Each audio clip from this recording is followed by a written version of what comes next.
నమస్తే. ప్రస్తుతం మనతో పాటు సీనియర్ జర్నలిస్ట్ దాము బాలాజీ ఉన్నారు. ఆయనతో మాట్లాడదాం. నమస్తే సార్. నమస్తే. సార్ ఒక ముగ్గురు మహిళలు ఒక 3 హత్యలు చేశారు అని చెప్పేసి తెలుస్తుంది. అది కూడా కూల్ డ్రింక్ లో సైనైడ్ కలిపి. అసలేంటి సార్ ఈ స్టోరీ?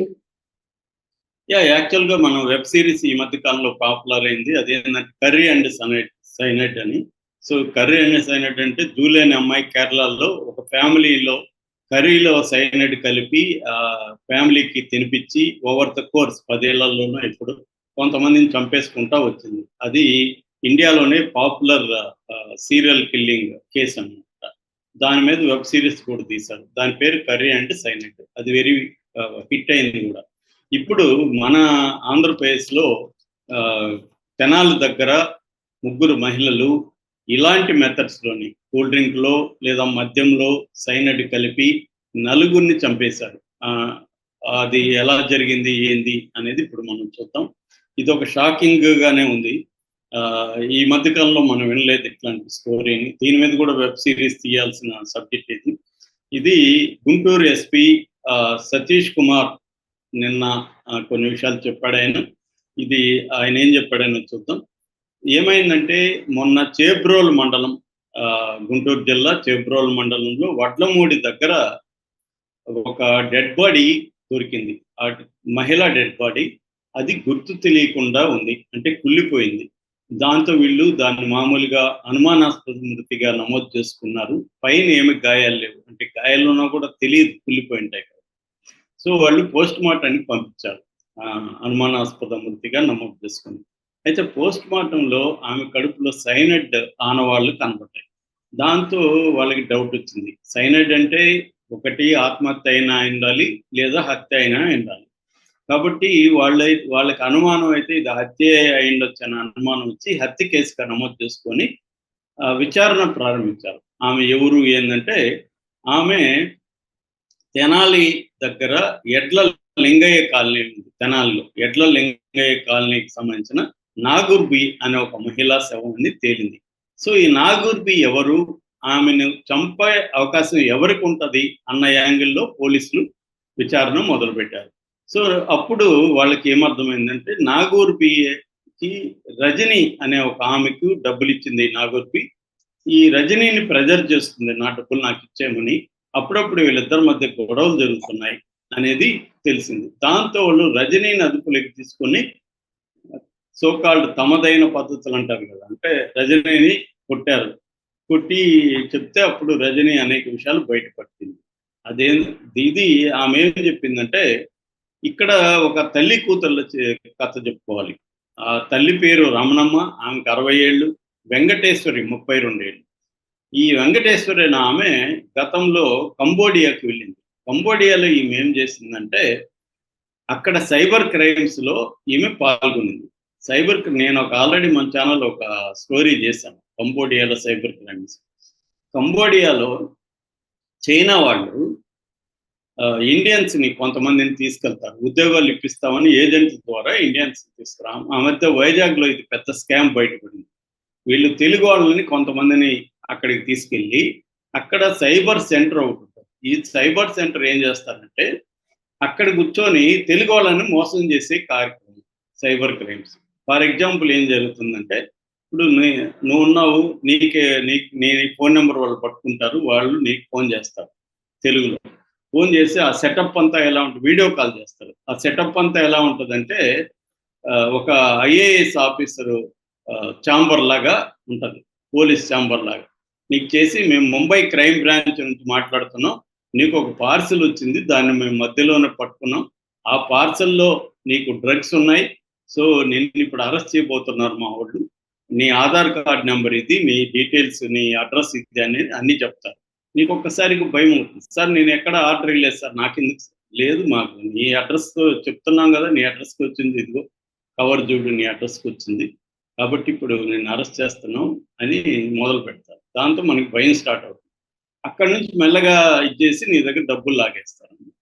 ఇది ఒక సింపుల్ ఎగ్జాంపుల్ చెప్పాను. ఇలాంటి చాలా రకాల క్రైమ్స్ చేయిస్తారు. అలాగే ఈ అమ్మాయి, వెంకటేశ్వర అనే అమ్మాయి, ఆ క్రైమ్స్లో ఆరితేరి వచ్చింది. అక్కడ కొద్ది కాలం ఉండి వచ్చింది ఇక్కడ. వచ్చిన తర్వాత ఫస్ట్ 2022లో వాళ్ళ అమ్మతో కలిసి సుబ్బలక్ష్మి అనే ఆవిడ్ని చంపింది. సుబ్బలక్ష్మి ఎవరంటే వీళ్ళ అత్త.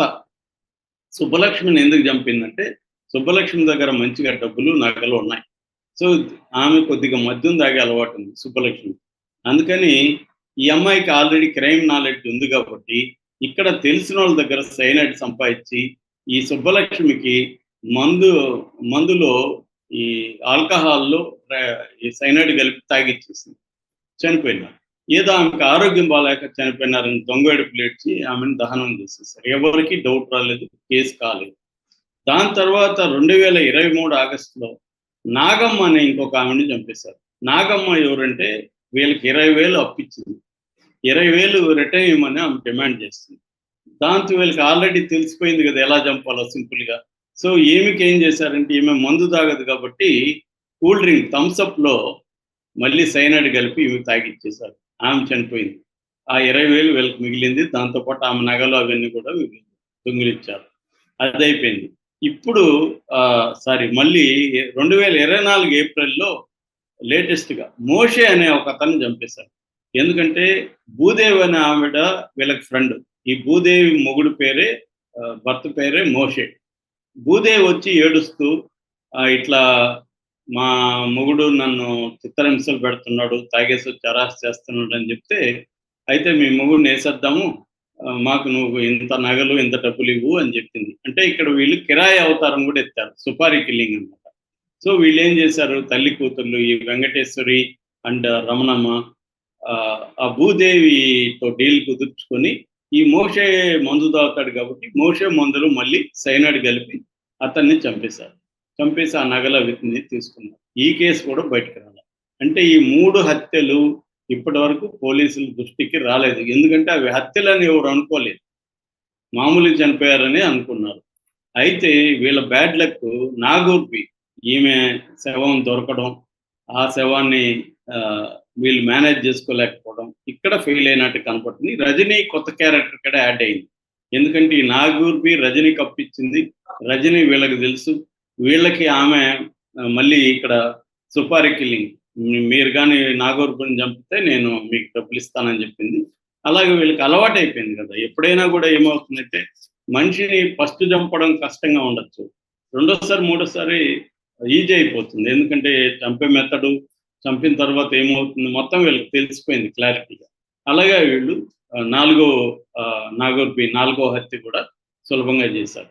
సో ఇది తల్లి కూతుళ్ళ కథగా మనం చెప్పుకోవచ్చు. రజనీ కొత్తగా యాడ్ అయింది. ఇది కానీ బయటపడకపోయింటే మేబీ ముగ్గురు కలిసి ఇంకొంతమందిని చంపుకుంటారు. ఆల్రెడీ పోలీస్ ఇన్వెస్టిగేషన్లో తేలింది ఏంటంటే ఇంకొక ముగ్గురిని కూడా చంపాలని వీళ్ళు ప్లాన్ చేశారంట, కానీ అది కుదరలేదంట. వాళ్ళ లక్, వీళ్ళ బ్యాడ్ లక్. లేకపోతే ఆ ముగ్గురు కూడా చనిపోయిండు.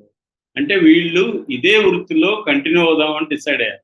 ఇది కొత్తగా ఉంది. మామూలుగా మనకు సుపారీ కిల్లింగ్స్ అంటే మగవాళ్ళు చేస్తారు. ఇప్పుడు ఇది స్త్రీల సమానత్వం పేరుతో వీళ్ళు మేమెందుకు చేయకూడదు సుపారీ కిల్లింగ్. మనం కొన్ని ఇంగ్లీష్ సినిమాలో, వెస్ట్రన్ సినిమాల్లో చూస్తుంటాం, లేడీస్ సుపారీ కిల్లర్స్ కూడా ఉంటారు, మాఫియా ఉంటారు. కానీ ఇక్కడ మన తెనాలిలో మన మహిళలు సుపారీ కిల్లర్స్గా అవతారం ఎత్తి చంపడం, 2 సుపారీ కిల్లింగ్స్ చేశారు, 2 తమ అకౌంట్లో చేసుకున్నారు, వాళ్ళ సొంత ప్రయోజనాల కోసం చేశారు, 2 సుపారీ.